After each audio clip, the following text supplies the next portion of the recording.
Hey, hope you're having a good Tuesday. Thank you for joining me for today's 5 for 5. Standing here next to my Christmas tree, one of the cool parts about the newest Christmas trees, these artificial pre-lit Christmas trees, is the things that you no longer have to do to them. Growing up, it was my job to get the strands of Christmas lights out, to figure out which ones were working. Back then, we had to make sure every single bulb was placed in properly and replace the bulbs that weren't working. And inevitably, there'd be a couple of strands or 3 strands that weren't going to work at all. And we'd have to race to the store, go get some more lights, and string up the tree with more lights before we could even start the fun of putting the ornaments on, or the popcorn, or the garland, or the cherries, or whatever it was that we would put on there. So as we were decorating the Christmas tree, the lights were essential. We had to get the lights right. The lights of Christmas. It's been a theme of ours at church this month. I encourage you to go back and listen to Pastor Brooks' sermons and listen to our music. And as we celebrate the light of Christmas, the light that came into the world, into the darkness of this world, to bring the light of the gospel and the good news. As we looked at Bethlehem, as we looked at Mary, as we looked at the baby Jesus, and the light that has been shown through the great story of what God has done into a dark world that is lost without him. As we look at John chapter 1, you see the picture of life and light. You see that the life that came was the light of the world, that Jesus Christ came and he was the light. In John chapter 1, verse 5, it says that the light shines in the darkness, and the darkness has not overcome it.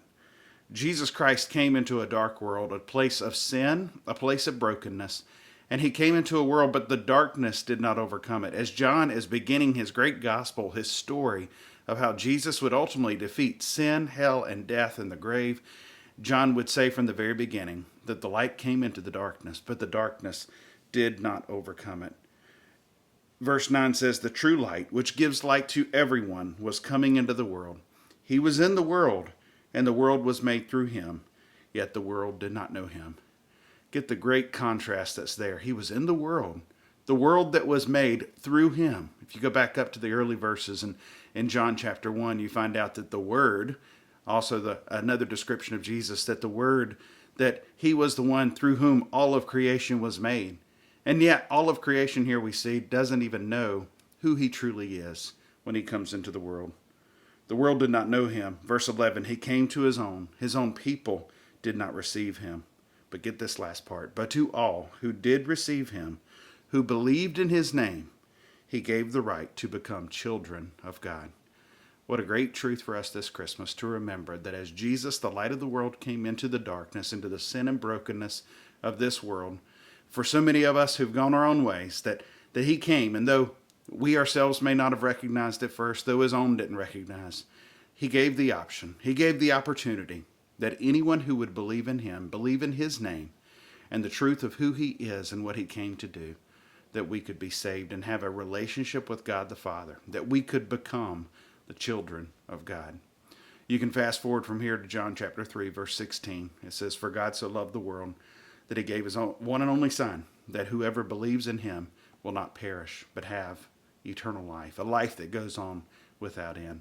This Christmas, as we look at the opportunity to bring the light of Jesus into the world around us, as we look for ways to shine his light into the darkness and to show the gospel message in our own lives, I encourage you to go and to remember the great truth that the light has come and he has already defeated the darkness. We live in that reality and that truth, though sometimes the world may not look like it.